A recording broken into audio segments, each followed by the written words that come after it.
예를 들어서 우리가 보통 덕담이나 인사를 건널 때 새해 복 많이 받으세요 이렇게 인사를 하지요. 그런데 이 말을 가만히 생각해 보면 복이란 내 바깥에서 있는 어떤 물질, 그래서 내가 내 인생에 받으면 참 좋겠다 여겨지는 어떤 물질이나 상황을 뜻하는 것이죠.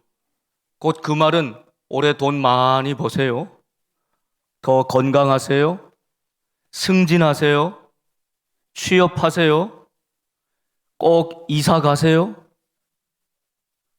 더 건강하세요, 이런 의미로 우리가 사용하는 것이죠. 그런데 성경에서는 복을 받으라 라고 말씀하지 않고 마태복음 5장의 유명한 팔복에서는 복 있는 사람은, 이미 우리 인생이 가장 귀한 예수님을 만났으므로 우리 인생 자체가 복된 인생이다, 복이 있는 사람이다, 너의 존재가 복된 인생으로 변화되었다, 이렇게 말씀하고 있는 것입니다. 여러분, 때로 아프고 힘들고 연약하고 우리가 원하는 어떤 일이 내 삶에 이루어지지 않는다 할지라도 우리는 이미 주님과 동행하는 복된 인생임을 믿습니다. 그래서 복 있는 사람은 물질이나 어떤 상황이나 조건은 하나도 들어있지 않고, 우리 주님이 말씀하는 복 있는 사람은 마음이 가난한 사람, 애통하는 사람, 긍휼히 여기는 사람, 의에 줄이고 목마른 사람, 화평케 하는 사람, 모두 다 우리의 삶의 성품과 관계의 축복이 있는 말씀으로 주신 것입니다. 사랑하는 여러분, 그러면 우리는 새해 복 많이 받으세요, 누리세요, 전하세요 이렇게 관용적으로 이야기는 하지만 거기에 담겨 있는 진짜 뜻은 우리 하나님 만나서 복 있는 인생 되세요, 복된 삶 살아가세요 라는 의미인 줄 믿습니다. 그런 의미에서 우리 교회 이름이 참 좋아요. 최고예요. 얼마나 우리 교회 이름이 좋으면 우리나라 전역에 있는 교회들, 아니 세계에 흩어져 있는 이민 교회들 다 우리 교회처럼 되게 해달라 그러잖아요. 복된 교회 되게 해주세요, 복된 교회 되게 해주세요. 얼마나 우리 교회가 좋은 교회인지 몰라요. 전 세계에서 우리 교회를 위해 기도해 주잖아요. 저는 그 기도를 들을 때마다 아멘, 아멘, 참 좋다, 감사하다. 저희 교회 세우고 이름을 붙인 박창하 목사님 말씀을 직접 들은 적이 있는데, 교회는 복된 말씀, 참된 믿음, 빛된 생활, 이것이 진짜 교회다. 복된 말씀이 있어야 합니다. 그래서 참된 믿음을 가지고 이 세상에 빛된 생활해라. 그래서 교회 이름을 복된 교회. 여러분, 우리 복된 교회가 정말 하나님이 기뻐하시는 복 있는 인생으로 가득 찬 행복한 교회, 이 세상에 복을 흘려보내주는 복된 교회 되기를 주님의 이름으로 축원합니다. 믿음도 여러분 마찬가지입니다. 믿음이 우리 바깥에 있는 어떤 무엇이 아니라 우리가 원하고 소원하는 바를 이루는 어떤 업적이나 성취가 아니라 믿음이 내 속에 들어와 나와 하나를 이루고 나를 변화시켜 나가는, 믿음이 내 속에 들어와 나와 하나 되고 나를 성숙시켜 나가는 능력이요 실체임을 깨닫게 되는 것, 믿음의 과정인 것입니다. 사랑하는 여러분, 오늘 마가복음 말씀을 계속 이어가는데 주님께서는 산 위에 제자들을 이끄셔서 영광을 보여주셨습니다. 주님이 받으실 찬란한 부활의 영광을 미리 맛보여 주셨습니다. 제자들은 거기 머물기를 원했지만 예수님은 손 붙들고 산 아래로 내려가자 하십니다. 산 아래로 내려왔는데 거기 논쟁이 있고 변론이 있었습니다. 그리고 오늘 말씀대로 어려서부터 귀신 들려서 간질병을 앓고 있는 연약한 아들을 둔 아버지가 예수님을 찾아왔어요. 그런데 제자들만 남아있고 예수님은 지금 어디 가셨다는 거예요.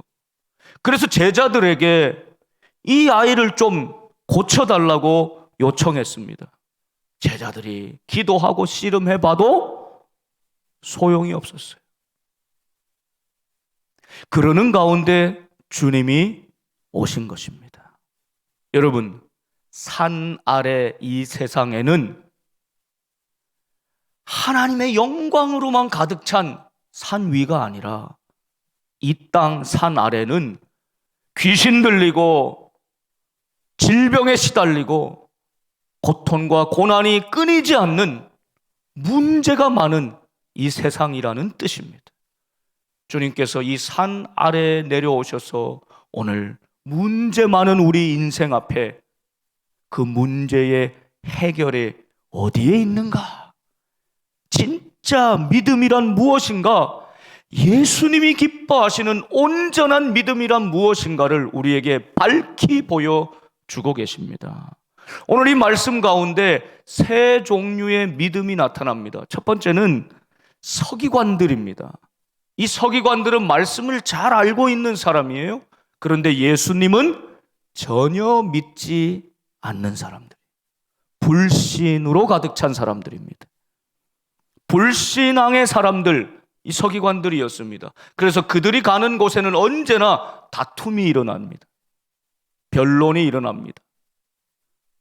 여러분, 설 명절 때도 우리 많은 친척들, 많은 이웃들을 만나게 되지요. 우리는 하나님을 믿지만 이 믿지 아니하는 친척들을 만나게 될 때에 여러분, 믿음의 세계를 전혀 알지 못하고 이해하지 못합니다. 자칫 잘못하면 다툴 수가 있어요. 여러분, 결코 미련하고 어리석게 다투어서는 안 됩니다. 물론 나에게 하나님을 향한 믿음이 있지만 저들은 믿음을 알지 못함으로 불신앙에 있으므로 당연히 우리가 믿는 믿음의 세계를 알 수 없습니다. 다투는 것은 어리석은 것입니다. 오히려 우리가 참고 인내하며 지혜롭게 우리가 믿는 믿음이 무엇인가를 잘 보여줄 수 있어야 합니다. 시간이 필요합니다. 여러분, 이 불신앙의 모습, 믿음이 없는 자들의 모습이 나타나고요. 두 번째는 제자들입니다. 여러분, 제자들은 믿음이 있어요. 믿음의 대상 되시고 실체가 되시는 예수님과 함께 생활하면서 믿음의 능력도 경험한 사람들입니다. 그리고 스스로는 믿음이 좋다고 여긴 사람들, 제자들입니다. 그런데 그 믿음이 내 속에 믿음이 있다 스스로 여기지만 이 귀신 들린 아들을 고쳐달라고 찾아왔을 때 능력을 나타내지 못합니다. 믿음이 있지만 믿음의 능력이 나타나지 않아요. 여러분, 이런 모습이 바로 두 번째 믿음의 제자들의 모습이에요. 세 번째는 이 아들을 둔 아버지이지요. 여러분, 이 아버지는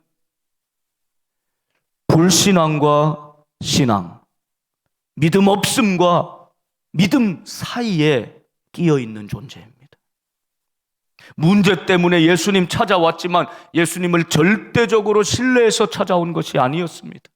그런데 점차 예수님을 만나고 믿음이 무엇인지를 깨달아가는 이 사람, 사실은 오늘 우리의 모습과 많이 닮아 있지 않습니까?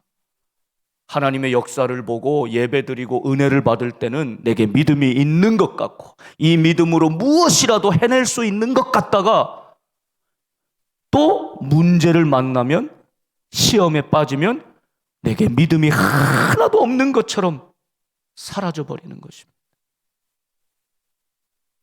불신과 신앙과 의심과 확신 사이를 오고 가는 연약한 존재, 이 아버지의 모습을 통해 오늘 우리의 모습을 발견하게 되고, 이 아버지의 믿음의 변화되는 과정을 통해서 오늘 주님께서 우리에게 원하시는 참된 믿음, 온전한 믿음은 무엇인가를 우리 함께 보게 되기를 소망합니다. 오늘 예수님께서 귀신에 사로잡혀서 넘어지고 거품을 흘리고 이를 갈고 물속에도 불속에도 들어가는 이 연약한 아들을 데리고 와서 고쳐달라는 이 아버지를 만나게 됩니다. 예수님이 산 아래 내려와서 시끌시끌해서 가봤더니 이런 문제로 변론이 일어난 것입니다. 그런데 예수님은 이 모습을 보고 딱 한마디로 진단하십니다. 19절 말씀이죠. 대답하여 이르시되 믿음이 없는 세대여, 내가 얼마나 너희와 함께 있으며 얼마나 너희에게 참으리요, 그를 내게로 데려오라. 이 문제는 믿음의 문제라는 사실을 분명히 주님께서는 말씀하시는 것입니다. 이 믿음이 없는 세대요, 이건 한 사람, 이 아버지 한 사람 개인의 문제가 아니라 이 시대의 문제고, 귀신에게 사로잡혀 살아갈 수밖에 없는 이 산 아래 살아가는 모든 사람들에게 속하는 문제이다. 믿음이 없는 세대라고 영적으로 진단하시는 것입니다. 질병의 문제가 아니라, 귀신 들린 문제가 아니라 이 문제의 핵심은 믿음의 문제라는 사실을 주님께서 말씀하시는 것입니다. 그리고 이 아버지와 대화를 행하십니다. 언제부터 이렇게 되었어? 어릴 때부터입니다. 여러분, 우리 자녀가 하루만 열이 나도 부모 마음은 막 속이 타들어가고, 이 열이 어떻게든 떨어져야 되는데 발을 동동 구르고 약을 먹여도 소용이 없으면 응급실에 쫓아가는 것 아닙니까? 여러분, 이 아버지는 어릴 때부터 이 아들이 간질로 발작을 일으키고 쓰러지고 넘어지는 것을 보면서 너무 고통스러운 인생을 살아왔겠죠. 이 부모의 마음 무엇으로 설명할 수 있겠습니까? 이 사람이 지금 예수님 앞에 이 문제를 가지고 온 것입니다.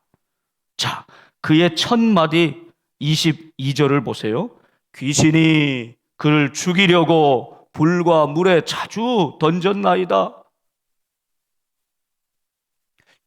그 당시에 그리스 헬라권의 사람들은 이 간질을 신 때문에 생긴 질병이다. 그들은 다양한 신을 섬기지 않았습니까? 그 다양한 신들에게 영향을 받은 질병이 바로 이러한 질병이다 여겼습니다. 유대인들은 귀신에게 사로잡혀서 이런 증상이 나타난다 여겼습니다. 그래서 그 아버지도 지금 그렇게 얘기하는 겁니다. 귀신이 그를 죽이려고 불에도 물에도 자주 던졌습니다. 너무너무 강력한 귀신이 그를 사로잡고 있습니다. 그러나 당신이 무엇을 하실 수 있거든. 우리를 불쌍히 여기사 도와주옵소서. 이것이 이 아버지의 요청이었습니다. 여러분, 이 문제를 좀 불쌍히 여겨주세요. 우리를 좀 이 딱한 사정을 좀 불쌍히 여겨주세요. 그리고 하실 수 있다면 좀 도와주세요. 이렇게 간청하고 있는 것입니다. 이 아버지의 마음이 충분히 이해가 되죠. 그런데 여러분, 여기서 관가하지 말아야 될 것은 이 사람의 마음의 중심입니다. 이 사람은 지금 여러 가지 세상의 방법들을 취해봤는데 그게 안 되니까 또 하나의 방법으로, 또 하나의 수단으로 여기며 예수님께 찾아온 것입니다. 고쳐주실 수 있으면 참 좋고, 만일 그렇게 못하면 또 뒤로 돌아 다른 곳에 찾아가겠죠. 지금 이 정도 마음을 가지고 찾아온 것입니다. 이 어려운 형편을 좀 불쌍히 여겨주세요. 좀 도와주세요. 그 간절한 마음을 이해합니다. 그런데 예수님을 당신만이 구하실 수 있습니다. 치료하실 수 있습니다. 이런 절대적인 믿음으로 나온 것이 아니죠. 그래서 조건을 붙이지 않습니까? 만일 당신이 무엇인가 할 수 있다면. 조건적인 믿음이었어요. 내가 원하는 상황으로 바꾸어 달라는 그런 요청이었습니다. 여러분, 우리가 예수님을 처음 만날 때 많은 분들이 내 인생에 해결할 수 없는 이 문제 때문에, 자녀의 연약함 때문에, 질병 때문에, 경제적인 궁핍함, 어려움 때문에 사업이 망하게 되어서, 여러분, 그 안타까운 문제를 가지고 있는데 옆집 사는 복된 교회 권사님이 나와 같이 우리 교회 한번 가자, 예배 드려보자, 하나님 앞에 기도해보자, 그렇게 손 붙들려 나왔다가 오늘 여기까지 계신 분도 많이 계시잖아요. 우리 처음에는 우리의 상황 때문에, 어떤 조건 때문에, 어떤 문제 때문에 주님 앞에 나와서 이걸 좀 해결해 달라고, 불쌍히 여겨 달라고 나올 수 있습니다. 그러나 이것은 아직 온전한 믿음이 아닙니다. 성숙한 믿음이 아닙니다. 조건적인 믿음입니다. 그리고 이것은 하나님을 절대적인 분, 창조주, 전능하신 분으로 여기는 것이 아니죠. 하나님의 능력도 하실 수 있거든, 할만 하시거든, 꼭 마치 인간처럼 하나님도 전능한 분으로 믿는 것이 아니라 부분적인 한계가 있는 분처럼 여기고 있는 것입니다. 여러분, 이 아버지의 첫 믿음의 고백은 부족하고 연약하지만 진실한 것이었습니다. 그때 주님께서 이 말씀을 듣고는 무엇이라고 응답하십니까? 23절 말씀입니다. 너무나 중요한 말씀, 우리 같이 한번 읽어보겠습니다. 예수께서 이르시되 할 수 있거든이 무슨 말이냐?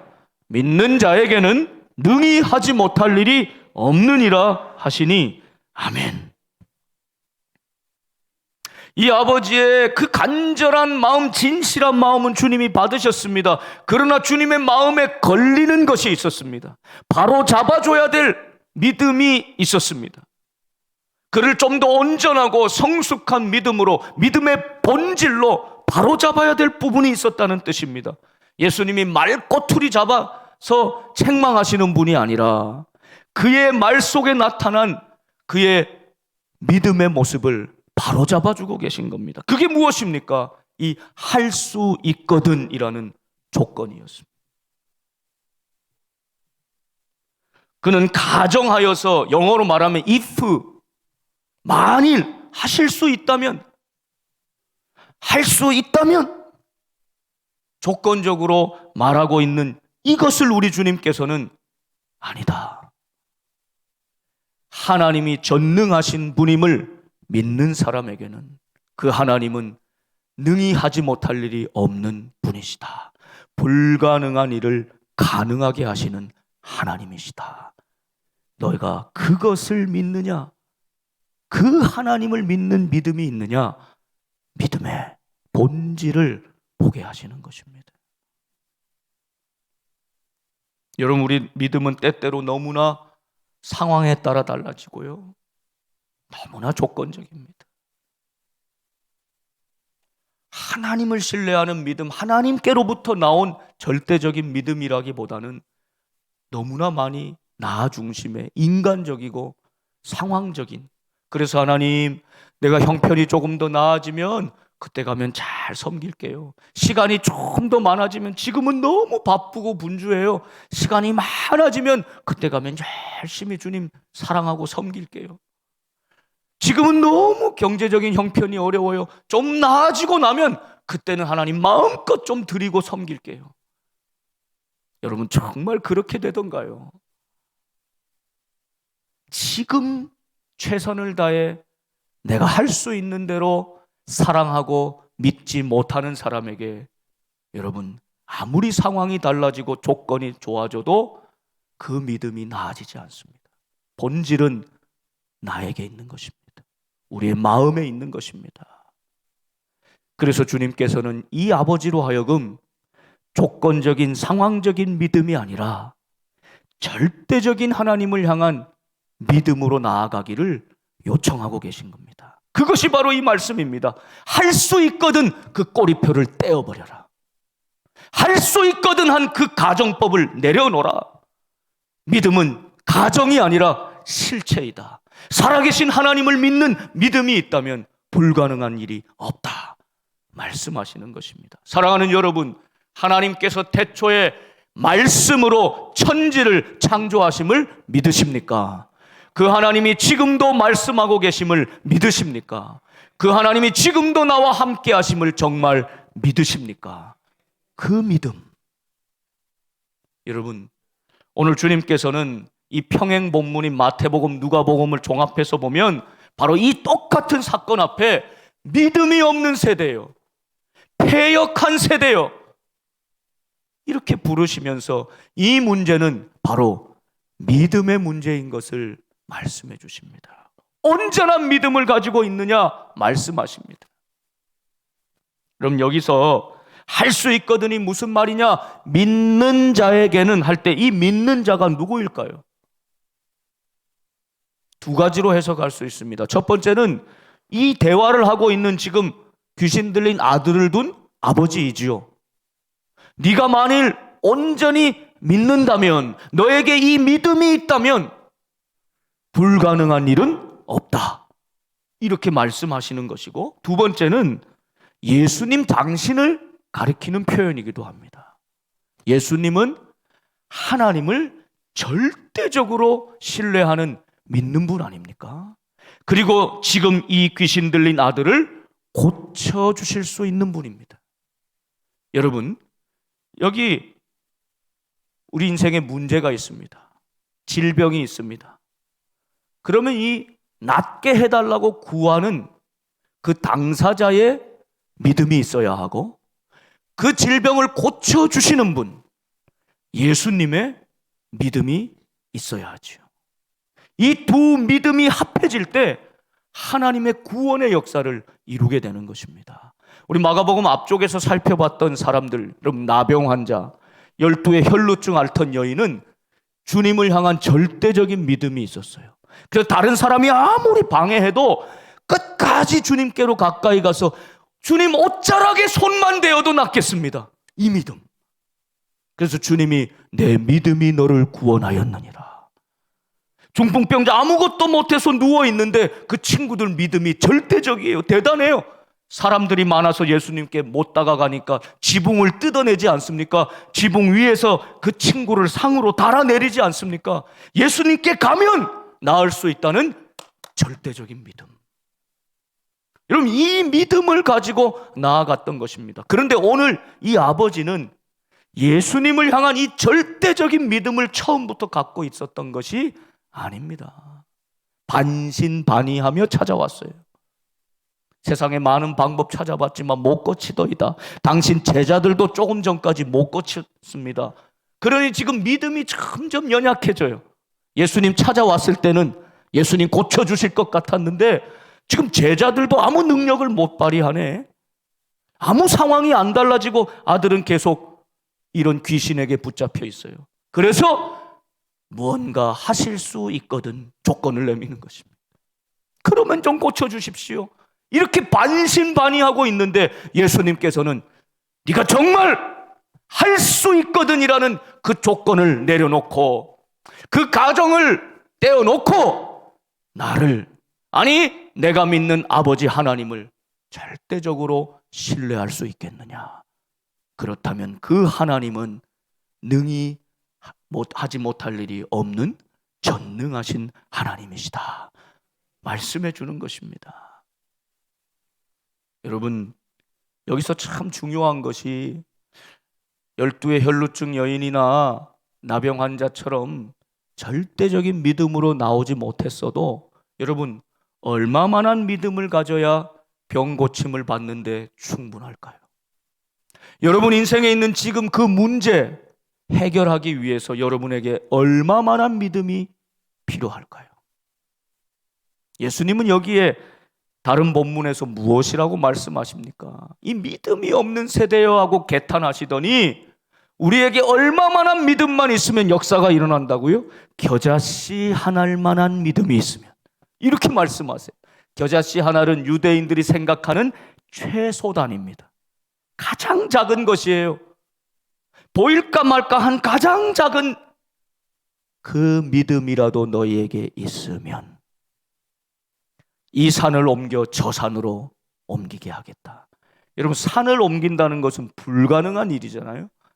그런데 우리가 주님을 향해서 겨자씨만한 최소한의 믿음만 가지고 있어도 이 작은 믿음, 이 연약한 믿음, 이 흔들리던 믿음, 반신반의하는 믿음이라 할지라도 그 믿음 갖고 있으면 불가능한 일이 없다 말씀하시는 것입니다.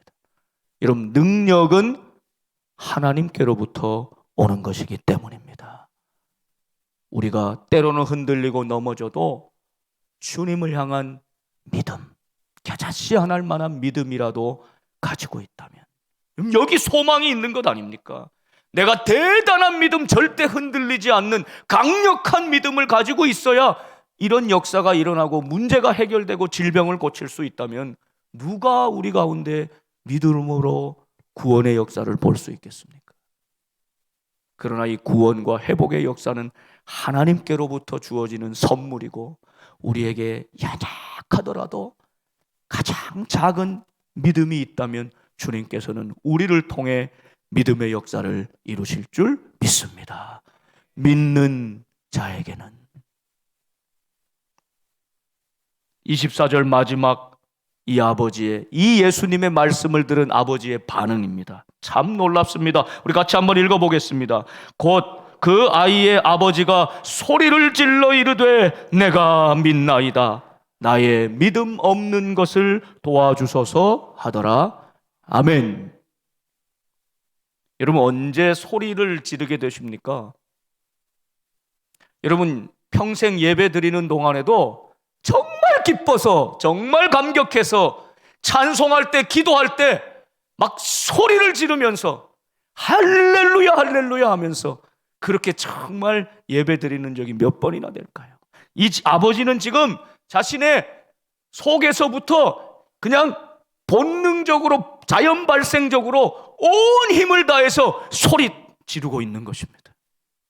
하나도 꾸밈이 없이 그 예수님 앞에서 지금 온 소리를 지르며 뭐라고 고백하고 있습니까? 내가 믿나이다. 놀라운 믿음의 고백, 온전한 믿음의 고백을 지금 주님께 드리고 있는 것입니다. 그런데 그 믿음의 내용은 바로 그 다음 문장이에요. 이게 놀라운 깨달음입니다.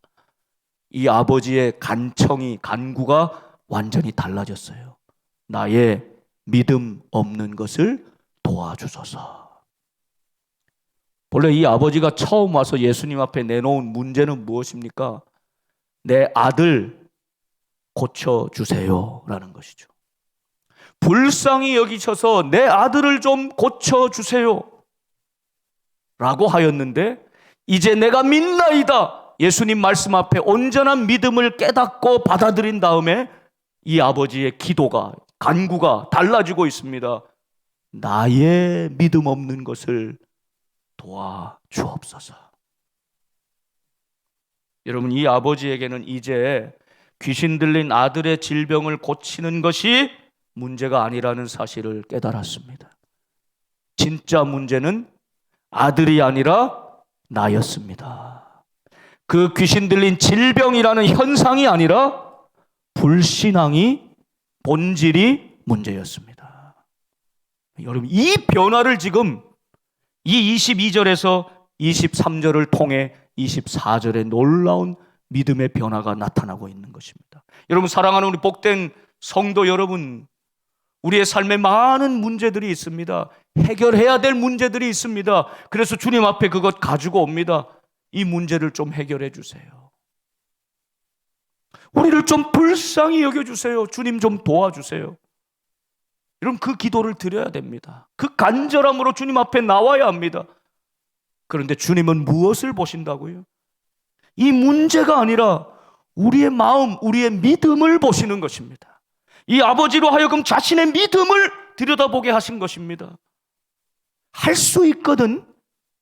너 나를 온전히 신뢰하지 못하고 있지 않느냐? 이 상황과 조건이 좀 나아지면 그때는 믿는 것 같다가 또 세상으로 돌아갈 것 아니냐? 그 가정법의 꼬리표를 떼어버리고 이제 정말 실제하는 믿음으로 네가 믿기를 원하느냐? 하나님 전능하신 분임을 믿기를 원하느냐?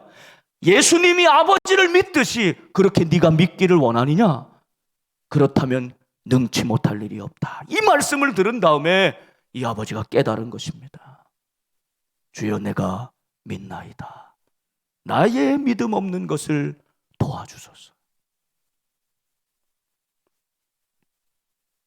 사랑하는 여러분, 오늘 예배드리는 우리의 심령에도 문제를 가지고 주님 앞에 고쳐달라고, 해결해달라고 나오지만 사실은 우리 주님께서 믿음을 돌아보라고 말씀하십니다. 이제 우리가 조건을 내세우는 믿음이 아니라, 상황이 변화되면 따라가겠다는 그 믿음이 아니라 주님을 향한 절대적인 신뢰, 충성된 믿음으로, 한결같은 믿음으로 주님께 나아가기를 소망합니다. 자녀의 문제를 가지고 나올 때, 여러분, 정말 물질의 문제를 가지고 나올 때 물질 그 자체가 문제가 아니라 내가 문제인 것을 주님은 보게 하십니다. 그 물질을 내가 있을 때는 어떻게 사용하고 있는가? 없을 때는 또 어떻게 받아들이고 있는가? 정말 믿음으로 이 물질 생활을 하고 있는가? 여러분, 질병이 문제인 줄 알았는데 믿음의 문제라는 것을 깨닫게 되는 거죠. 내가 예수님 잘 믿는 줄 알았는데 사실은 믿지 않았구나, 믿지 못했구나, 불신앙의 신앙인 모습으로 살고 있었구나. 겉으로는 신앙인인 것 같았지만 그러나 내 삶은 주님이 기뻐하시는 믿음의 삶을 살지 못하고 있었구나. 이것을 깨달으면서 나의 이 불신앙, 나의 믿음 없음을 도와주옵소서. 주님 앞에 부르짖어 간청하게 된 것입니다. 여러분, 이 믿음의 변화가 있을 때 다음 주에 이어질 말씀에 이 아들은 회복됩니다. 고쳐주십니다. 문제 해결에 앞서 내 믿음의 본질을 주님은 바로잡아 주십니다. 오늘 이 믿음의 변화가 우리의 삶 속에 일어나기를 축복합니다. 조건적인 믿음이 아니라 절대적인 주님을 향한 신뢰로, 내 자식의 문제가 아니라 기도하고 기도해 보니 결국 나의 문제였음을,